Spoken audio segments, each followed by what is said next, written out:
अगली खबर का रुख करते हैं। आपको ये बताते हैं कि जो ईमानदारी हमारी सेना के जवानों में है, वो ईमानदारी हमारे सिस्टम में क्यों नहीं है। 21 जून को नीट यूजी की दोबारा परीक्षा होनी है। केंद्रीय शिक्षा मंत्री धर्मेंद्र प्रधान का कहना है कि इस बार परीक्षा केंद्रों पर क्वेश्चन पेपर पहुंचाने के लिए भारतीय वायुसेना की मदद ली जा सकती है। अगर ऐसा होता है तो ये पहली बार होगा जब किसी परीक्षा के संचालन में सेना की मदद ली जाए, और ऐसा इसलिए होगा ताकि क्वेश्चन पेपर लीक ना हो। अब ये देखिए कि देश की सुरक्षा का मामला हो तो सेना को बुलाया जाता है। बाढ़ आए, भूकंप आए, पुल टूट जाए, भ्रष्टाचार के कारण ऐसे ही किसी पुल के नीचे लोग दबकर मर जाएं तो भी सेना को ही बुलाया जाता है। दंगे भड़क जाए, हालात नियंत्रण से बाहर हो जाए तो भी सेना को बुलाया जाता है।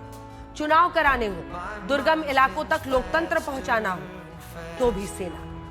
और अब देश में परीक्षा करानी हो ताकि पेपर सुरक्षित पहुंच सके, तब भी सेना को बुलाने की चर्चा हो रही है। यानी आज सवाल नीट का नहीं है, सवाल यह है कि आखिर इस देश में ऐसा क्या है कि हर संकट की अंतिम उम्मीद सिर्फ भारतीय सेना ही बन जाती है। क्या वजह है कि करोड़ों कर्मचारियों वाले प्रशासनिक तंत्र पर उतना भरोसा नहीं होता जितना हमारे भारतीय सेना के जवानों पर होता है। और आखिर सेना में ऐसा कौन सा गुण है जो हमारे बाकी संस्थानों में नहीं दिखता। जवाब बहुत सरल है, और वो है हमारी सेना की ईमानदारी, उसका चरित्र। सेना के पास कोई जादुई तकनीक नहीं है, उसके पास कोई अलौकिक शक्ति भी नहीं है, उसके पास भी इंसान ही है जो उस व्यवस्था को चलाते हैं। उसी समाज के लोग हैं जिनके बीच हम रहते हैं। फिर भी जब कोई राष्ट्रीय संकट आता है तो देश का नागरिक सबसे पहले सेना की तरफ दिखता है। क्यों? क्योंकि सेना ने दशकों में एक ऐसी साख बनाई है जिस पर देश आंख बंद करके भरोसा करता है। एक सैनिक जानता है कि उसकी छोटी सी चूक भी राष्ट्रीय सुरक्षा का प्रश्न बन सकती है, और इसीलिए वो अपने काम को नौकरी नहीं, जिम्मेदारी मानता है। लेकिन दुखद सवाल यह है कि क्या यही भावना हमारे बाकी संस्थानों में है? अगर एक परीक्षा का प्रश्न पत्र सुरक्षित रखने के लिए भी वायुसेना के विमानों की जरूरत पड़ जाए तो ये सिर्फ सेना की ताकत की कहानी नहीं है, ये हमारे प्रशासन की कमजोरी का आरोप पत्र है।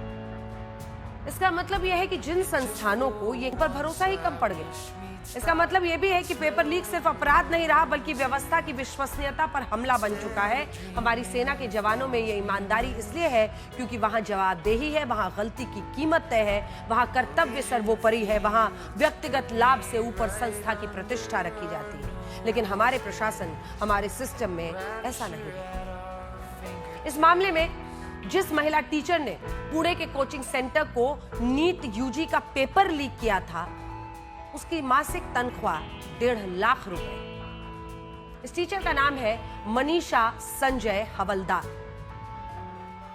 और ये एक प्राइवेट कॉलेज में फिजिक्स की टीचर है जिसने 1.5 लाख रुपए मासिक तनख्वाह होते हुए भी पेपर लीक कर दिया, बेईमानी कर दी।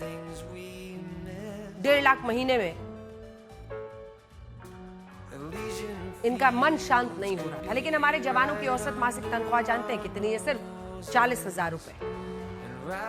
लेकिन फिर भी देश सर्वोपरि। और इससे ये पता चलता है कि ईमानदारी पैसे से नहीं आती है, ईमानदारी देश प्रेम से आती है, कर्तव्य से जीवित रहती है। और इसीलिए आज असली सवाल ये नहीं कि नीट का पेपर वायुसेना पहुंचाएगी या नहीं, असली सवाल यह है कि क्या हम कभी ऐसी व्यवस्था बना पाएंगे जहां सेना की जरूरत सिर्फ युद्ध और राष्ट्रीय सुरक्षा तक सीमित रहे, जहां शिक्षा व्यवस्था इतनी ईमानदार हो कि किसी सैनिक को परीक्षा का चौकीदार न बनना पड़े, जहां प्रशासन इतना विश्वसनीय हो कि जनता को हर बार फौज का नाम सुनकर ही राहत महसूस न हो, और जहां देश की सबसे बड़ी ताकत सिर्फ उसकी सेना नहीं बल्कि उसकी पूरी व्यवस्था, उसका सिस्टम हो।